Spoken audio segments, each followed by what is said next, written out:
작은 캔버스에 큰 꿈을 담는 화가, 삶의 모든 이야기를 한 폭의 그림으로 그려내는 오늘의 주인공. 지금 어떤 생각을 하는지, 오늘은 무슨 일이 있었는지, 사소한 일이라도 그에게는 그림의 소재가 됩니다. 그림은 곧 일기이며 그의 모든 것이라고 말하는 오늘의 주인공. 안녕하세요. 저는 화가 김동숙입니다.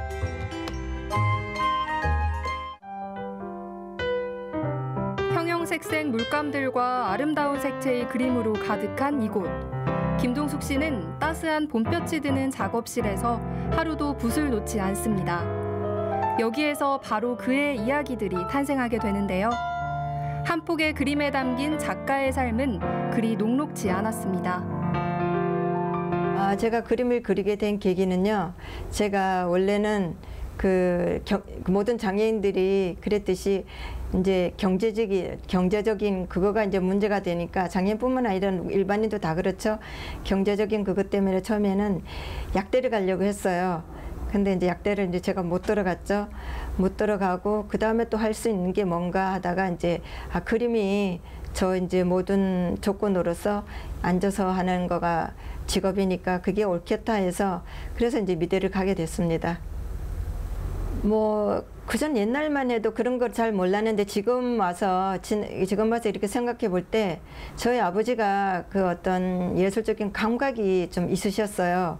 그래서 손재주가 이렇게 있으셔갖고 시골에서 뭐 이렇게 만드는 거, 뭐 공구라든가 여러 가지 그런 걸 이제 붓글씨도 잘 쓰시고 또 글씨체도 아주 훌륭한 우리 아버지가 글씨를 갖고 계셔갖고 아버지의 어떤 그 예술적인 그 재능 그런 거가 그 어떤 유전적이지 않았나 싶어요.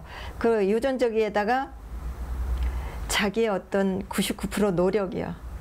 해보고 싶은 게 제가 좀 전에도 말했듯이 이제 경제적인 거가 이제 해결이 되면은 그 경제적인 해결이 저 어떤 장애인으로 살 수 있는 게 이제 약국을 차려서 약사 활동을 하면서 이제 경제적인 게 해결되면은 이제 저보다 더 힘든 장애인 그런 사람들을 좀 이렇게 도와주는 그런 이제 좀 선한 일을 하고 싶었어요. 제가 그 21살 때 검정고시를 시작했는데요. 그 검정고시 하기 전에 이제 보조기를 제가 19살에 이제 신고 이제 세상 밖으로 이제 나오게 되면서 어떤 보행에 대해서 자유함을 느낀 이후로 제가 이제 그 검정고시라는 거를 몰랐어요. 그리고 이제 그런 데다가 제가 항상 공부하고 싶은 그런 마음은 있었어요. 배우지 못한 어떤 그런 거가 있었는데 그 당시만 해도 그 70년도 그 당시만 해도 이제 그 기성복이 나오기 전에 소위 이제 양장점, 양복점 그런 것들이 이제 많이 이렇게 경제적인 거가 해결되는 그런 하나의 또 직업이었어요. 그래서 제가 할 수 있는 게 이제 양장점이라고 생각하고 양재 학원을 다니면서 그걸 배웠어요. 배웠는데 1년 과정으로 배우고 났는데도 그렇게 내키지가 않는 거예요, 마음에. 그래서 이제 우연히 이제 친구랑 이제 앉아서 얘기를 하다가 이제 그런 얘기 하잖아요. 하고 싶었던 얘기. 그래서 공부가 좀 하고 싶은데 나이가 먹어서 야간 다니는 것만 알았어요. 야간 학교에. 그리고 야간 학교에 밤에 다니는 건 제가 별로 안 좋아해서 그래 했더니까 그 친구가 검정고시라는 게 있다고 얘기를 하더라고요. 그래가지고 그 얘기를 듣고 처음에 이제 그때 이제 강원도 강릉에 이제 부모님이 그때만 해도 살아 계실 때 이제 내려가서 공부가 하고 싶다. 그랬을 때 우리 아버지가 이제 제가 나이도 먹고 아버지도 연세가 드시고 이래 놓으니까 경제적인 도움을 주는 역할이 못 되니까 제가 이제 양재 기술을 배웠는데 그걸 가지고 먹고 살 국리나 하지 지금 와서 공부를 해서 뭐 하냐. 그리고 또 장애인이 그 당시만 해도 공부를 해도 어떻게 직장 생활을 하는 보장이 없었어요. 그래 놓으니까 아버지가 처음에는 반대했죠. 반대를 했는데 저 그때 이제 큰 올케랑 강릉에서 같이 살았는데 그 올케가 이제 저를 적극 용기를 줬어요. 고모, 내가 못 배운 거 고모가 대신 하게끔 뒷바라지 해줄 테니까 공부 시작하라고. 그래서 이제 용기를 얻고 일단은 그 큰 올케의 도움으로 검정고시라는 공부를 시작하게 됐죠. 30년 이상을 그림만 그리며 살아온 김동숙 씨. 하지만 처음부터 화가의 꿈을 꾼 것은 아니었습니다. 어린 시절 소아마비로 지체장애인이 되면서 좌절한 순간도 있었지만 삶에 대한 의지는 더욱 강해져 갔습니다. 저의 학창 시절은 제가 21살 때부터 검정고시 했다고 그랬잖아요. 그러다가 이제 21살 때 중학교 과정을 했어요. 그 다음에 이어서 고등학교 과정을 검정고시를 하고, 그 다음에 이제 약대를 가려고 삼수를 하다가 약대를 못 들어가고, 그 다음에 27살 때 대학교를 들어갔어요. 27살 때 제가 대학교 들어갈 때 그 정상적인로 들어온 학생들하고 제가 8살 더 먹었어요. 그러다 보니까 항상 같은 동기생들한테 언니라고 소리를 들어가면서 하다 보니까 동기생들하고 어울릴 그런 같은 연령대가 아니래 놓으니까 제가 뭐 대화도 소통이 안 되고, 저는 그냥 학교하고 칩하고 학교에서 열심히 작업하고 집에서는 이제 가서 잠자고 먹는 그런 역할. 주로 이제 학교에서 작업을 많이 했어요. 보조기를 신고 나서 제가 진짜 날아갈 것 같아져. 그 물고기가, 어항에 있는 물고기가 그 바다에 그 어떤 넓은 데 자유함을 느끼는 것 같이 저도 어떤 누구 도움이 없이는 움직일 수 없었고, 그리고 또 그 당시만 해도 뭐 그 저한테 그 휠체어도 없었고 목발도 없었어요. 참 그 형제들이 너무 무관심했다고 생각했는지 참 힘들게 걷다 보니까 외부 치료를 못하게 되고 거의 못하게 되고, 그러면서 이제 보조기를 싣고 나서는 일단은 누구 도움 없이 저가 이제 다닐 수가 있었으니까, 그러면서 막 자유함으로 그 다음부터는 이제 세상에 대한 출발과 동시에 도전을, 내가 하고 싶은 거를 하고자 하는, 꿈을 이루리라 하는 그런 희망이 있었어요. 일단은 제가 나이가 먹어서 공부를 시작하고 또 화가의 작업을 또 계속 연이어서 하다 보니까 경제적인 그게 많이 필요로 하잖아요. 그러다 보니까 이제 아무래도 언니 오빠가 뭐 잘 사는 형편도 아닌데 이제 언니 오빠들이 이제 본인들의 용돈을 줄여가면서 저를 이제 그 도움의 손길을 이제 줬었는데, 그 받은 돈으로는 제가 어떤 또 다른 거를 뭐를 할 수가 없었어요. 그 받은 돈에서 제가 이제 최소한 그림 그리는 재료값 제외하고는 다른 거를 하고 싶어도 못하는 그런 상황이었어요. 남들보다 늦게 시작한 만큼 더 많이 보고 더 많이 그려야 했습니다. 19살부터 늘 함께 해온 보조기는 그에게 몸의 자유로움뿐만 아니라 세상 속으로 걸어나갈 수 있다는 마음의 용기까지 선물했는데요. 더 큰 세상으로 걸어나갈 수 있다는 꿈을 심어준 보조기는 그에게 어떤 의미일까요?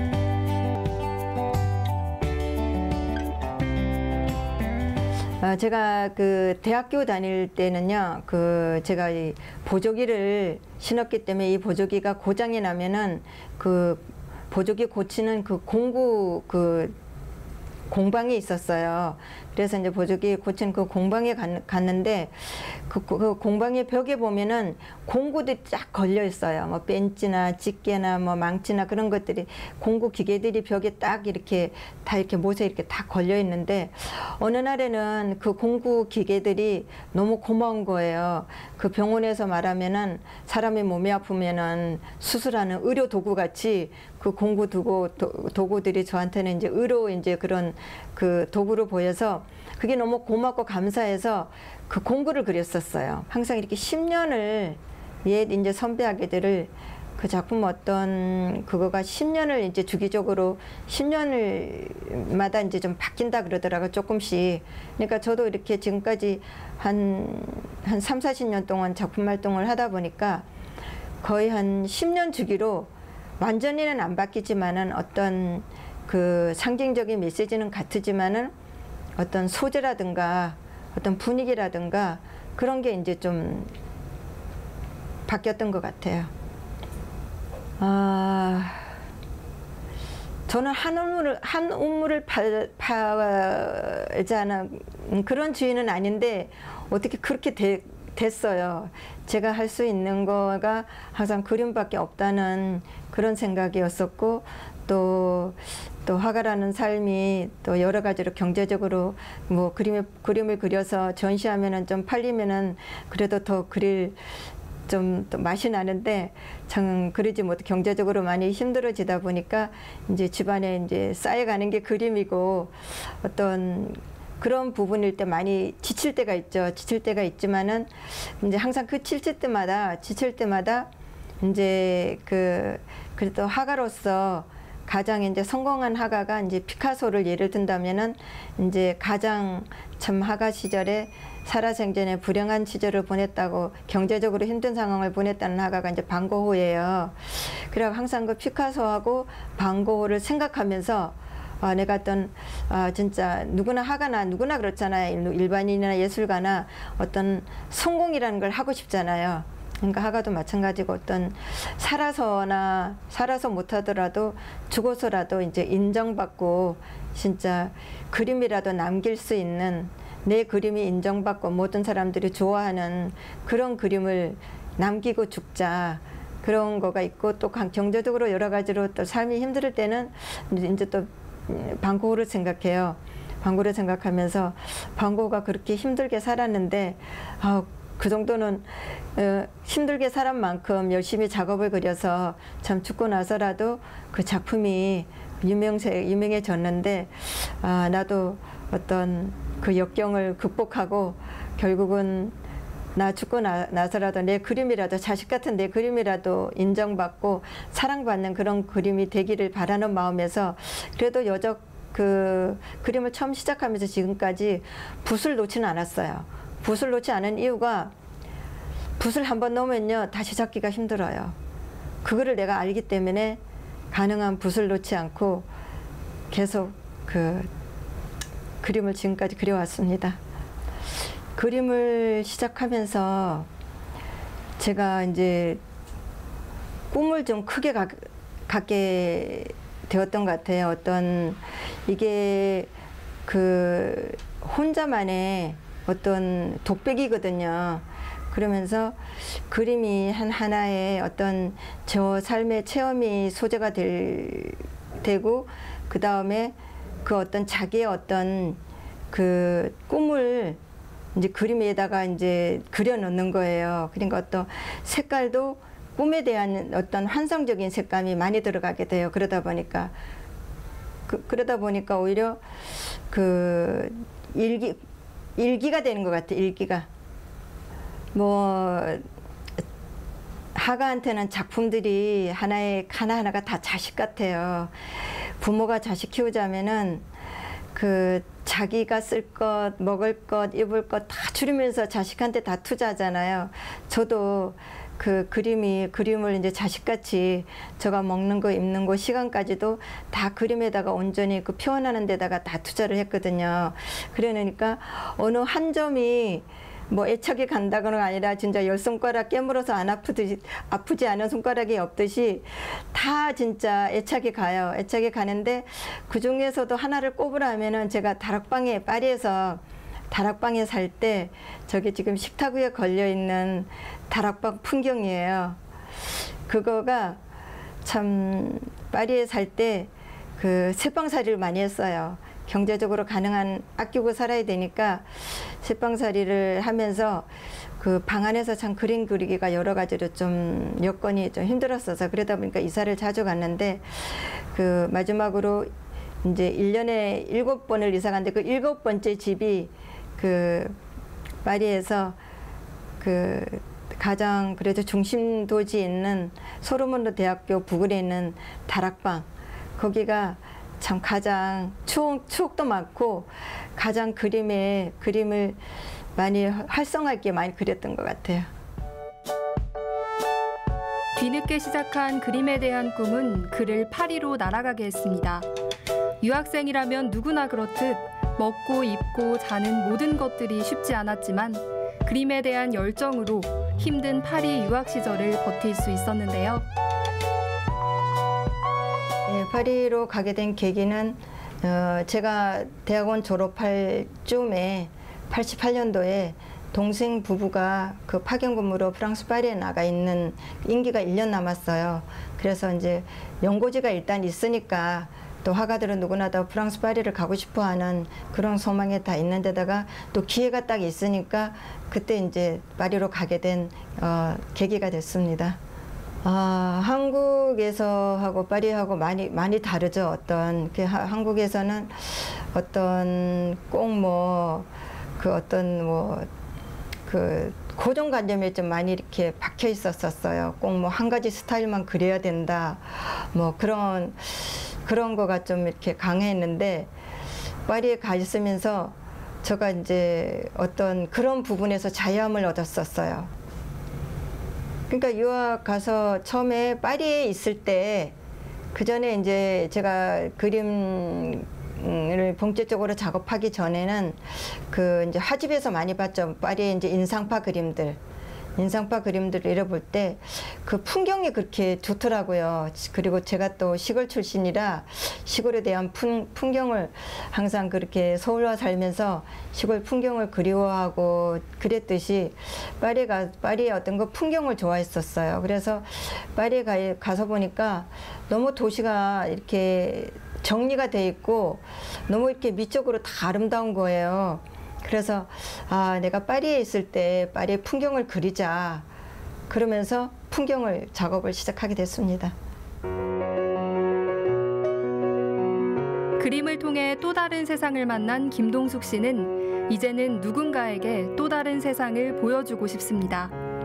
본인보다 더 어려운 분들을 위해 헌옷을 모아 정기적으로 보내주고 있는데요. 지금은 건강 상태가 좋지 않아 직접 방문하지는 못하지만 틈날 때마다 헌옷을 모아 봉사활동을 이어가고 있습니다.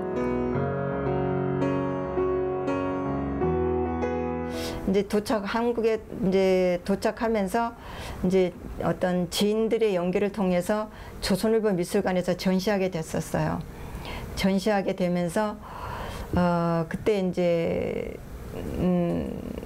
조선일보 미술관에서 거의 100점을 전시했었어요. 그림을 파리에서 모아놓은 그림들을 골라서 100점을 전시하면서 거기에서 이제 그 작품을 좀 팔면서 이제 거기에 들어간 제작비 같은 거 다 재해내고 이제 얼마간의 돈을 제가 이제 파리에서 좀 알던 그 장애인들이 운영하는 어떤 지방에 있는 어느 공장에 제가 그 좀 이렇게 도움의 손길을 좀 주게 됐는데요. 거기가 이제 두 번째로 제가 도움의 손길을 그때 처음에 와서 그 전시하면서 드렸는데 그 전에 제가 파리에 있으면서도 전시를 이제 좀 했었어요. 파리에 있을 때 첫 번째 전시를 할 때 거기에서도 아는 분이 이제 작품을 사주셔가지고 그 작품 이제 그 전 금액을 판매된 전 금액을 이제 그때 파리에 있을 때 참 한국에서 신문을 이제 어느 집에 가서 봤는데 그 신문의 기사가 어떤 지방의 어떤 장애인들이 모여서 어떤 양말 만드는 그런 공장을 운영하는데 좀 이렇게 그 운영 자체가 좀 힘들다는 그런 기사가 났더라고요.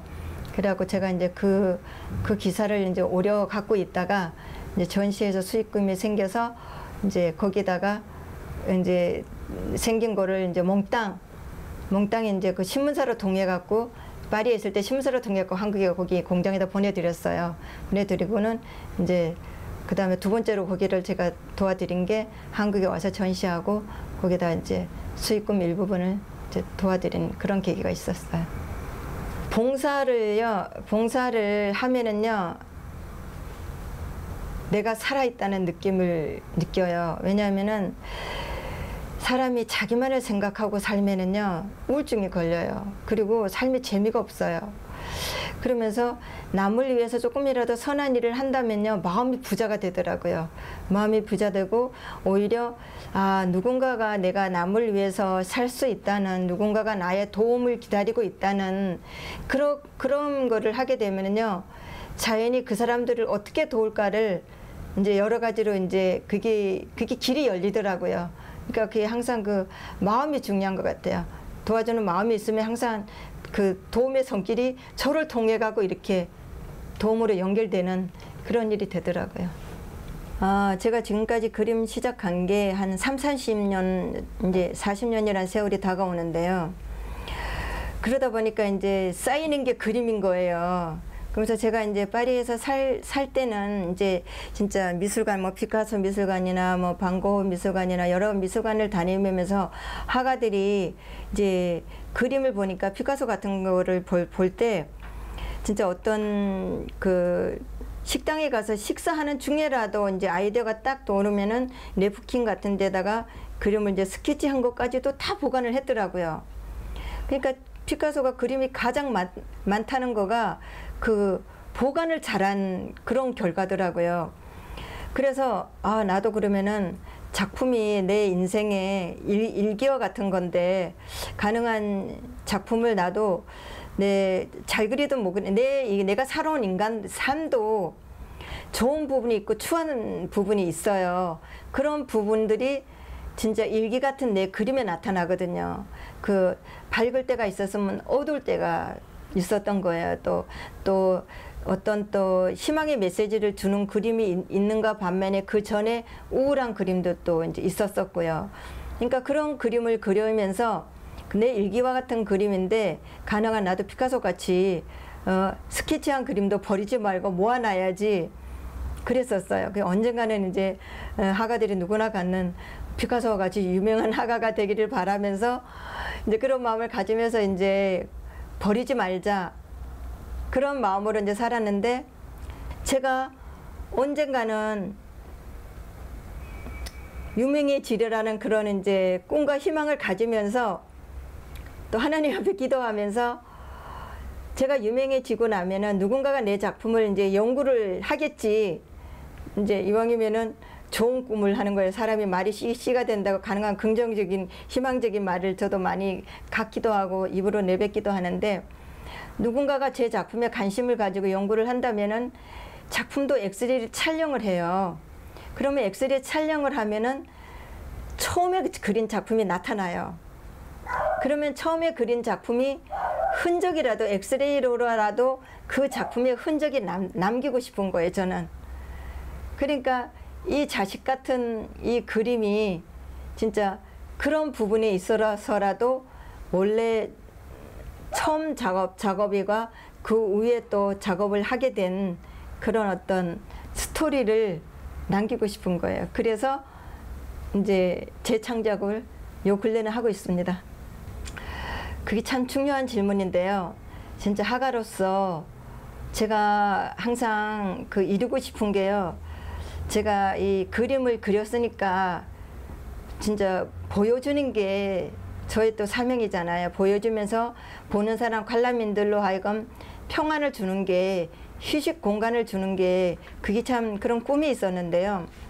그러니까 제가 그 일반 사람들이 그냥 이렇게 갤러리에 참 안 들어와요. 우리나라는 아직까지도 어떤 먹는 장소나 카페나 그런 데는 많이 들어가도 이 그림 보는 갤러리들은 화가들이나 오지 일반 사람들이 오는 거는 참 드문 것 같아요.